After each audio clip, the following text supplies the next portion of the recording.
مولانا ضیاء الرحمان فاروقی اور MNA مولانا عاصم طارق کر رہے تھے۔ ایسے میں چند سرپھرے نوجوانوں نے قانون کو ہاتھ میں لیتے ہوئے انتقامی کارروائیوں کا آغاز کر دیا تھا۔ انہی میں سے ایک ملک اسحاق بھی تھے۔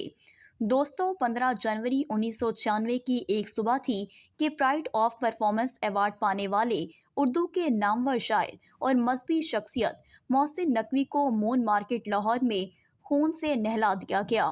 ان کے قتل کے مقدمے میں ملک اسحاق سمیت لشکر جھنگوی کی قیادت کو نامزد کیا گیا تھا۔ دوستو، اس کے بعد پوسٹ مارٹم رپورٹ کے مطابق محسن نقوی کے جسم میں 45 گولیاں لگی تھیں۔ یاد رہے کہ محسن نقوی سابقہ وزیراعظم محترمہ بے نظیر بھٹو کے مشیر بھی رہے تھے۔ 90 کی دہائی میں ملک اسحاق نے اپنے ساتھیوں کے ساتھ مل کر ایرانی سفارتکار صادق گنجی کا قتل کیا تھا۔ دوستو، ایسا بتایا جاتا ہے کہ قانون نافذ کرنے والے ادارے ملک اسحاق کے نام سے بھی ڈرتے تھے۔ جب ملک اسحاق کو 13 اگست 1997 کو فیصل آباد سے گرفتار کیا گیا تو ان کی شناخت کے لیے آنے والے IG پنجاب جہانزیب برقی اور ہوم سیکرٹری شہزاد حسن نے اپنے چہروں کو مکمل طور پر چھپایا ہوا تھا۔ دوران تفتیش ملک اسحاق نے بتایا تھا کہ وہ اکیلا 102 شیعہ لوگوں کو قتل کر چکا ہے۔ ملک اسحاق کو پکڑوانے والے پولیس اہلکار غیور عباس کا تعلق بھی فقہ جعفریہ سے تھا۔ اس دور کے پریس اور اخبارات کو کھنگالیں تو غیور عباس کو حکومت پنجاب نے ملک اسحاق کے ڈر سے کینیڈا سیٹل کروا دیا تھا اور یہ موصوف آج بھی اپنی فیملی کے ساتھ کینیڈا میں ہی موجود ہیں۔ سال 1997 میں سپہ صحابہ کے سربراہ مولانا ضیاء الرحمان فاروقی کے قتل کے بعد ملک اسحاق اور ریاض بسرا نے پاکستان کی سرزمین پر مکتب اہل تشیع کے دھڑلے سے قتل عام شروع کر دیے۔ اور دوستو، یوں ایک سال کے اندر اندر لشکر جھنگوی پاکستان کا خطرناک گوریلا عسکری گروہ بن گیا۔ سال 2002 ریاض بسرا کی پولیس مقابلے میں ہلاکت کے بعد لشکر جھنگوی کی قیادت جیل میں بیٹھے ملک اسحاق کے پاس آ گئی۔ دوستو، انہوں نے سالیہ سال لاہور کی کوٹ لکھپت جیل کے زندانوں میں گزارے ہیں۔ ایسے میں اہم ترین حکومتی شخصیات کی ملک اسحاق سے جیل میں درجنوں میٹنگز بھی ہوتی رہتی تھیں۔ دوستو، ملک اسحاق کے بارے میں مزید آپ کو بتاتے چلیں کہ سپہ صحابہ کے مرکزی صدر مولانا محمد احمد نے حکومت کو گارنٹی دے رکھی تھی کہ ملک اسحاق رہائی کے بعد مسلح جدوجہد کو چھوڑ کر قومی دھارے کی سیاست کریں گے۔ مولانا ملک اسحاق کی رہائی کے لیے محنت کرنے لگے تھے۔ تب وہ نعرہ لگایا کرتے تھے کہ جیل کا تالا ٹوٹے گا، ملک اسحاق چھوٹے گا۔ تب ان سے یہ رائے لی گئی کہ اگر ملک اسحاق کو رہائی ملتی ہے تو کیا بیلنسنگ ایکٹ کے تحت سپہ صحابہ کے سید غلام رضا نقوی کو رہا کرنا پڑے گا، جو کہ پچھلے 15 سال سے قید کاٹ رہے ہیں۔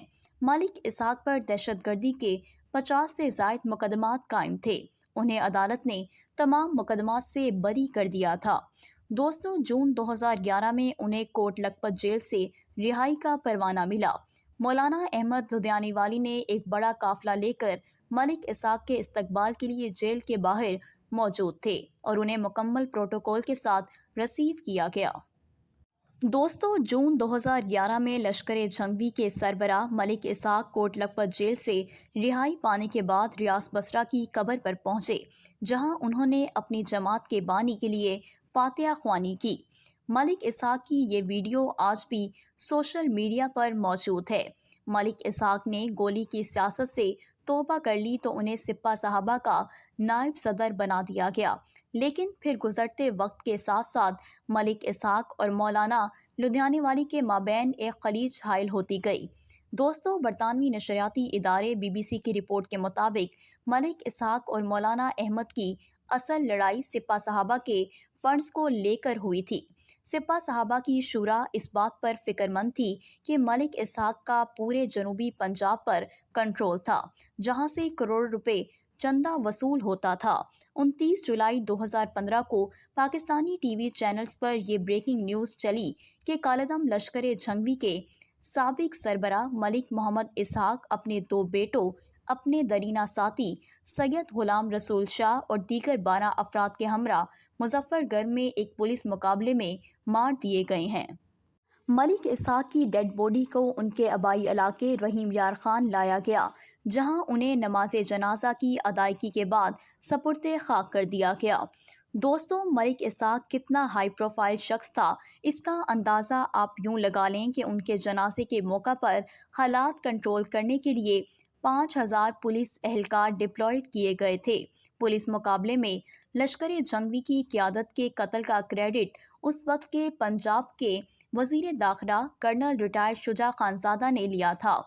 ملک اسحاق اور ان کے ساتھیوں کے قتل کو ابھی 2 ہفتے ہی گزرے تھے کہ 16 اگست کو وزیر داخلہ کرنل ریٹائرڈ شجاع خانزادہ ایک بم دھماکے میں اپنے 21 ساتھیوں کے ساتھ شہید کر دیے گئے۔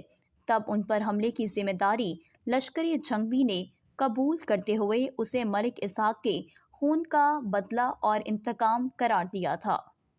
دوستو، آپ کو اگر ہماری آج کی ویڈیو پسند آئی ہے تو ویڈیو کو لائک کریں، شیئر کریں اور ہمارے چینل کو سبسکرائب کریں۔